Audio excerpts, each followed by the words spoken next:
sempre falo que a primeira coisa que eu tinha que entender é assim, qual é a proposta de valor desse negócio, né? O que a gente faz para eu, como CEO, poder entregar mais valor para o acionista, para o nosso fã, para o cliente, para a marca patrocinadora.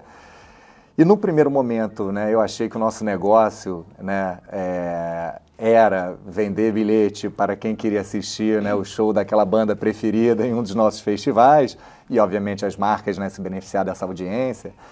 Mas rapidamente eu entendi que o nosso negócio, né, era muito mais amplo do que isso, né? E hoje, né, a nossa proposta de valor, o nosso negócio, a gente define como proporcionar experiências inesquecíveis, né, através da música e do entretenimento.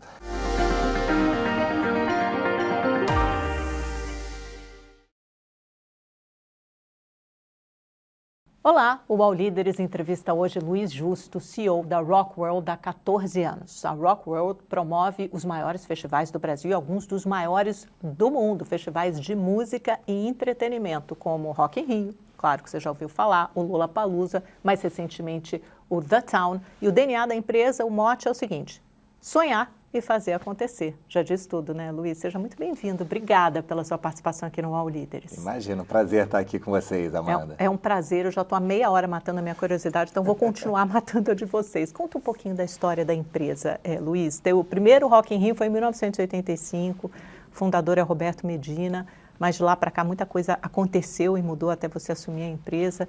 Conta um pouquinho para a gente desse começo. Olha, é isso, a gente está, nesse ano, né, celebrando 40 anos da primeira edição do Rock in Rio, que foi em janeiro de 85.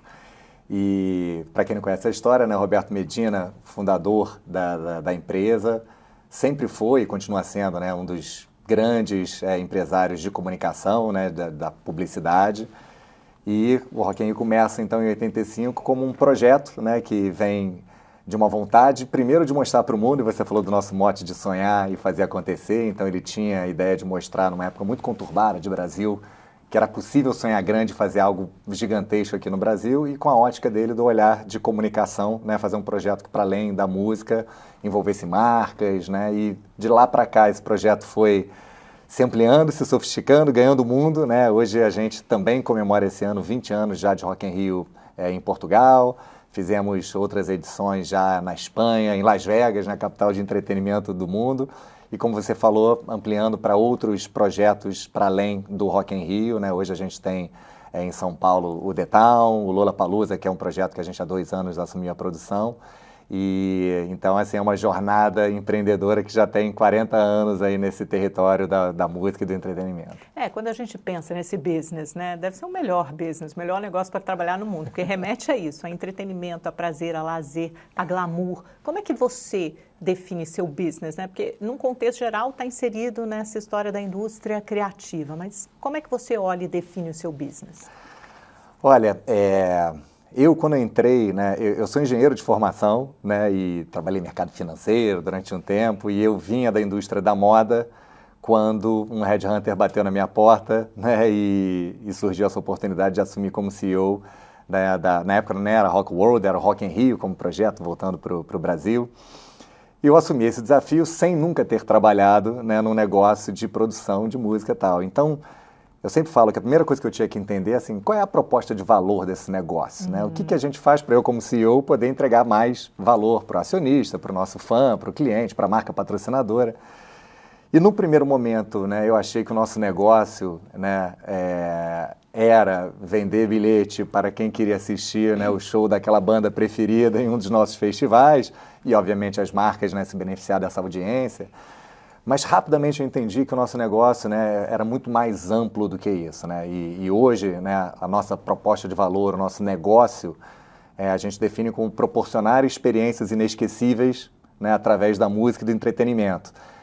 E isso eu acho que ampliou muito, né, o escopo de negócio, para além, né, só de contratar as bandas e colocar nos palcos, que obviamente isso sempre vai ser, né, o nosso DNA principal, mas possibilitou a gente ampliar muito como negócio, não só dentro do próprio festival, né? Então hoje a gente tem vários outros tipos de conteúdo e de experiências incríveis, né, para além só, né, daqueles grandes artistas nacionais e internacionais que estão lá, mas também ampliar, né, o próprio horizonte de negócios, né, hoje a gente está no negócio de educação, hoje a gente tem outros produtos de entretenimento, a gente faz musicais e tal, então a gente entendeu que tem, né, formas de proporcionar as tais experiências inesquecíveis dentro do festival e fora deles, né, e ampliou esse escopo de negócio. E gerar valor, né? Porque assim, é muito diferente. Você é um show de uma banda, o Coldplay está vindo ao Brasil, a Madonna, o U2, e de repente você frequentar um festival desse que é montado para um público enorme, diverso, durante vários dias, né? Para ter essas diferentes experiências. Sem dúvida, e isso a gente até comprova muito. Primeiro que a nossa estratégia de negócio é essa, né? A gente quer que as pessoas cada vez mais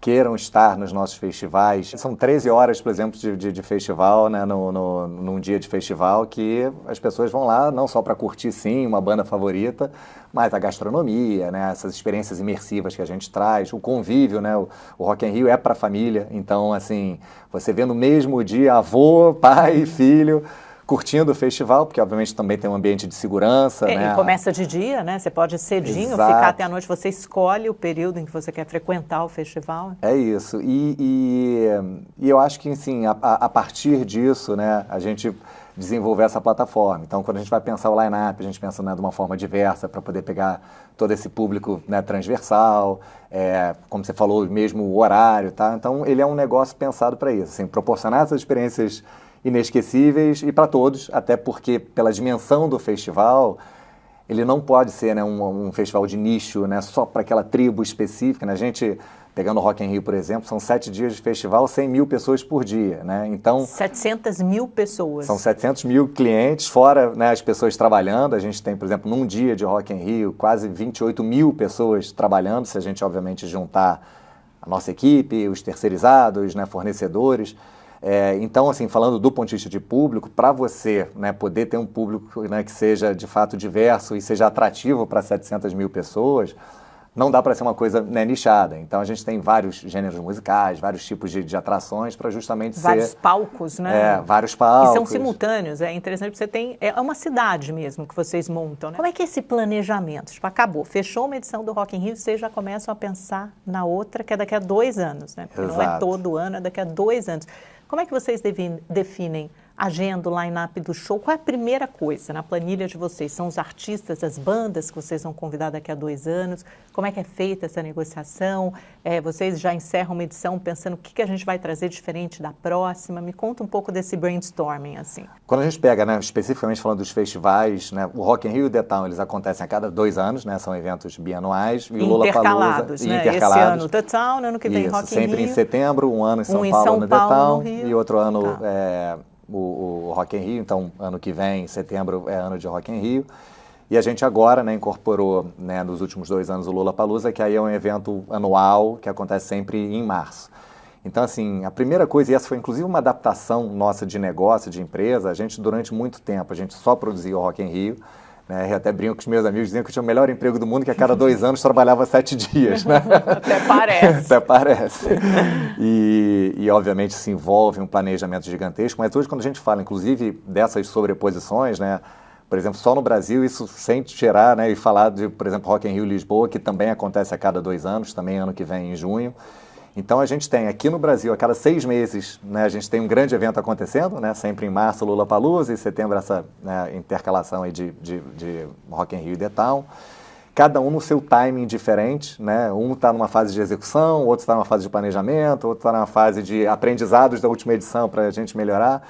E isso foi até, né, um processo de transformação da empresa, porque a gente passou não só ter que ampliar a empresa, né, mas olhar esses diferentes momentos e equipes, né? Então a gente tem equipes que estão exclusivamente em um festival, a gente tem equipes que estão em todos os festivais numa vertical de uma temática estratégica, né, para poder estar trabalhando. Então, pegando assim um festival típico, o exemplo do Rock in Rio, quando termina o evento, né, são 7 dias de evento, eu brinco que segunda-feira todo mundo dá aquela morridinha ali, porque o ritmo, uma semana morreu.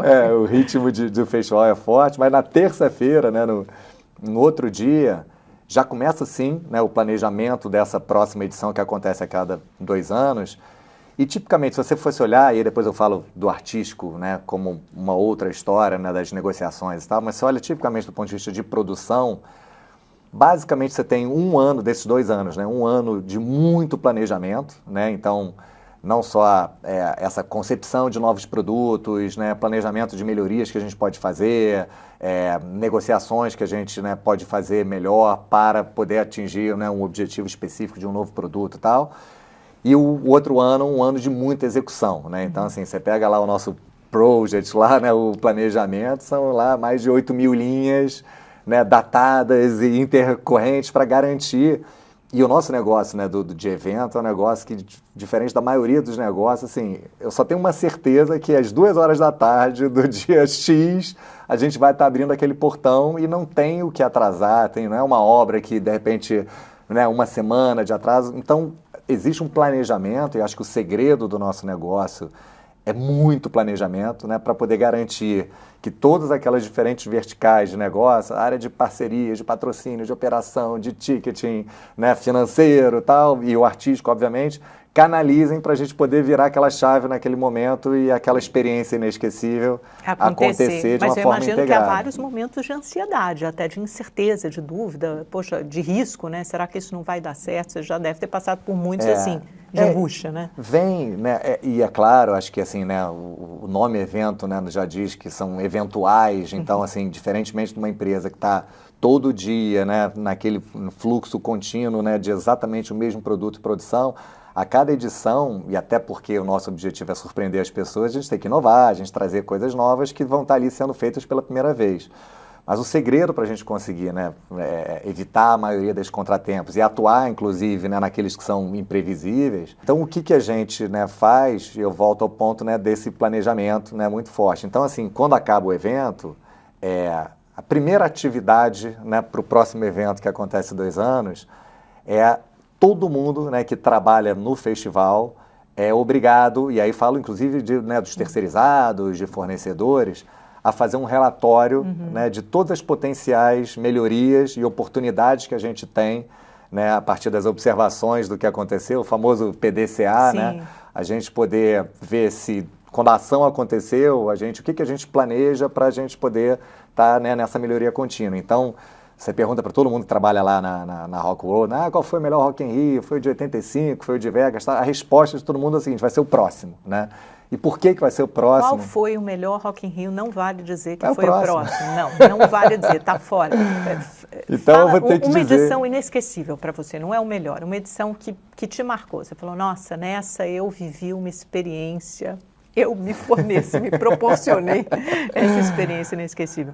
Claro que assim, que representa muito a nossa história, falando lá do primeiro Rock in Rio, que teve, né, Queen com Fred Mercury e tal, acho que ali acho que foi um grande cartão de visitas do que a gente iria fazer para o resto da vida, que é proporcionar todas as experiências inesquecíveis. Então, quando você pega aquele momento, né, do Fred Mercury no palco, regendo aquela multidão cantando Love of My Life junto, acho que são momentos icônicos que eu mesmo que não estava presencialmente vivendo lá, me arrepio pelo vídeo todas as vezes e me acho assim, hoje parte dessa entrega. Como é essa negociação com os artistas? Como é que começa? São shows milionários, são cachês milionários, né? Como é que vocês definem o line-up do evento seguinte? Olha, a gente tem, primeiro que nos festivais a gente tem múltiplos palcos, né? Então, você tem desde palcos que são específicos de um gênero musical ou que tem uma proposta de curadoria muito específica. Então, a gente tem um palco de música eletrônica, né? A gente estava falando sobre o palco Favela e Quebrada, onde a gente quer trazer artistas de periferia, independente do gênero musical. Então, tem alguns palcos que você tem uma curadoria direcionada, né, para um gênero musical ou para um estilo de curadoria. E, obviamente, a gente tem muita pesquisa e traz pessoas especialistas que conhecem sobre aquele assunto para garantir que a gente está ali dentro daquela temática. Quando a gente fala para os palcos mais mainstream, né, que são aqueles que você tem uma expectativa do público de estar ali em cima, quem está... É o palco mundo, né? Quem é o pop, rock da hora. O skyline do detalhe, ou seja... E ali parte muito de uma mistura, né, dessa pesquisa e que é meio evidente, né, de quais são esses grandes artistas, ou artistas históricos relevantes, ou esse novo artista que está super despontando mainstream. Então, de certa forma, a gente, né, através de pesquisa, de dados e, obviamente, de conhecimento nosso, a gente sabe quem são os artistas, mas aí vem o desafio de casar agenda, disponibilidade. Você já pode dar um spoiler do ano que vem? Essa aí o pessoal me mata assim, numa força, mas o que eu posso dizer é que muito em breve, ao longo dessas próximas semanas a gente começa já a divulgar. Mas vem gente importante, você está feliz, super com o resultado. Muito feliz. E como é que é, né? Aí você fala com um artista desse, você começa a negociação, demora quanto tempo para você fechar uma negociação? Em média, quanto é um cachê de um artista top, assim, daquele grupo A principal?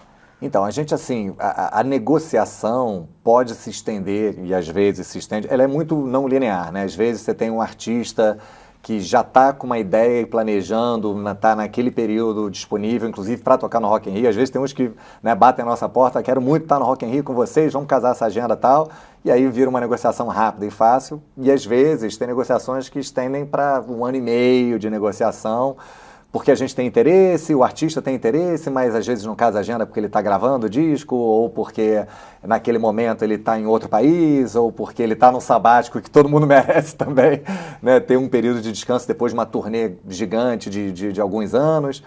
Então, assim, ela é muito não linear, porque no final do dia a gente esquece um pouco isso, né? Assim, a gente está falando com pessoas, né? Assim, já teve artista que a gente queria contratar, a banda inteira queria estar junto e tal, mas o Rock in Rio, o dia que podia ter disponibilidade era o dia do aniversário do filho.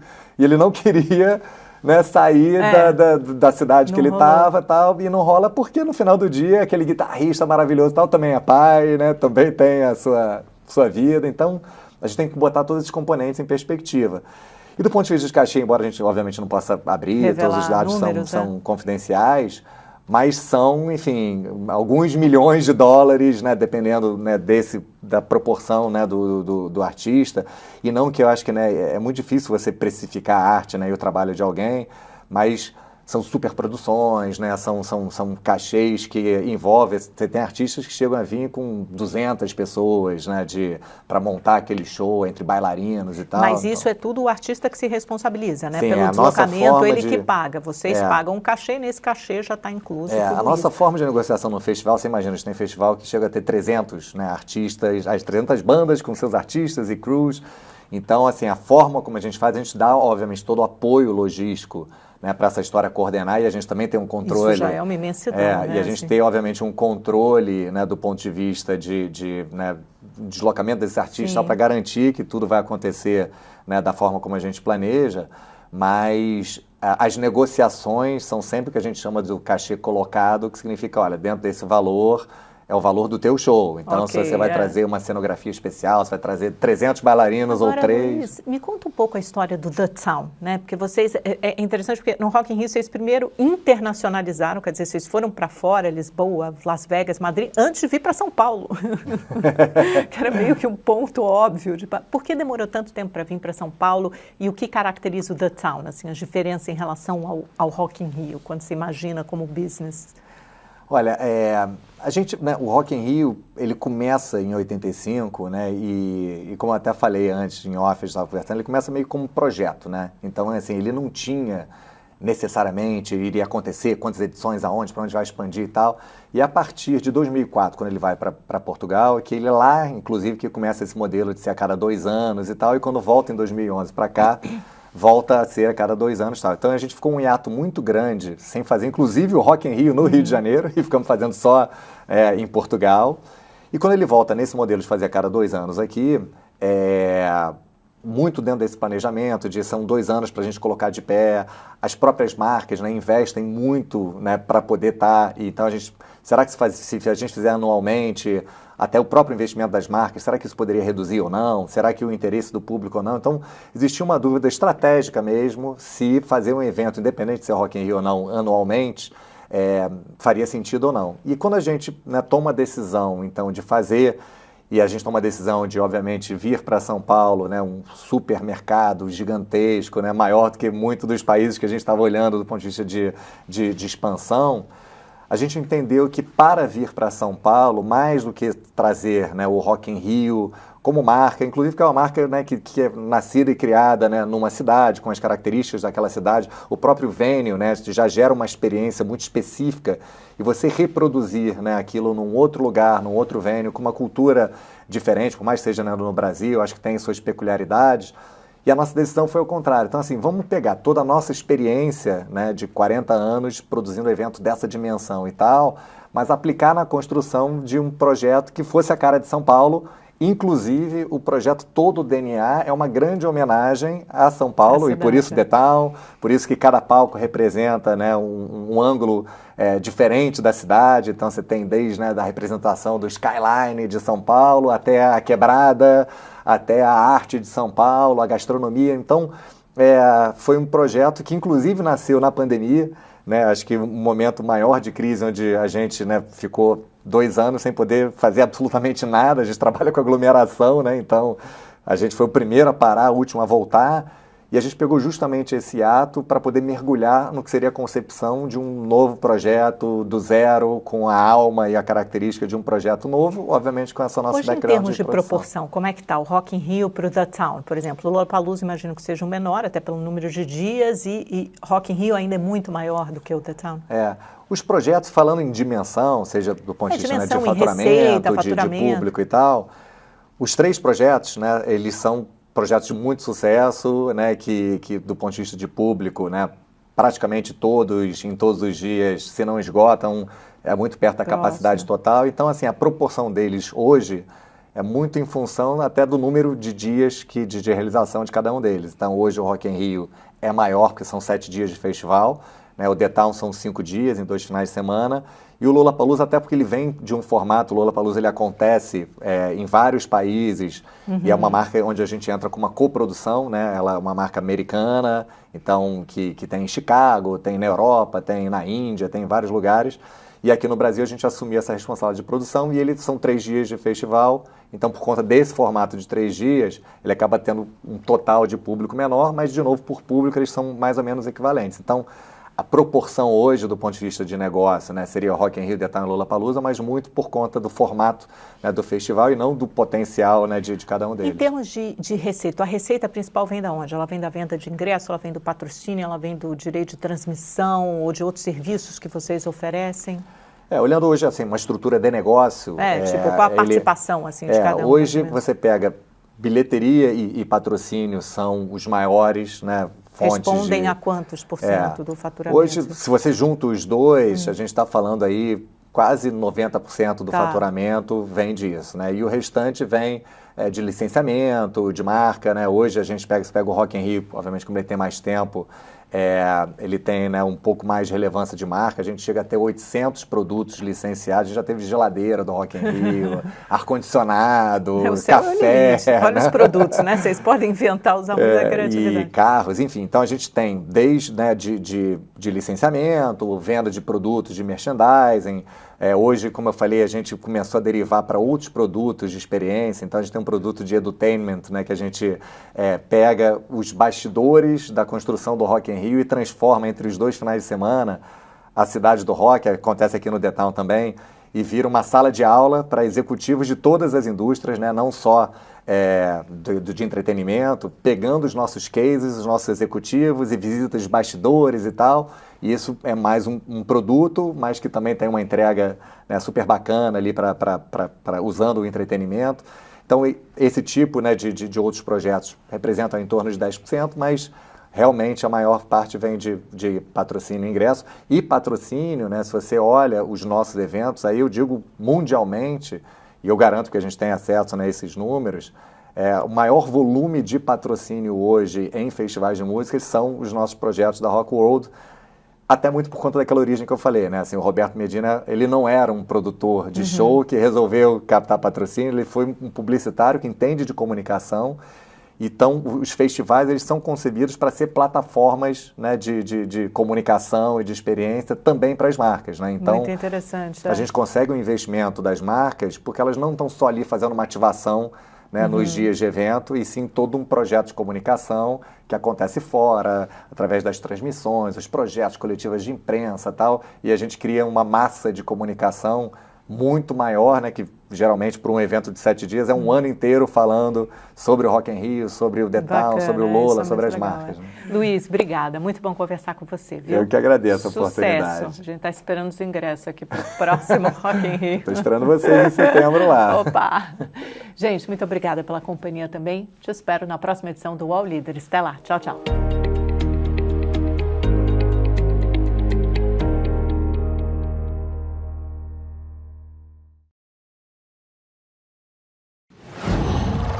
Uau.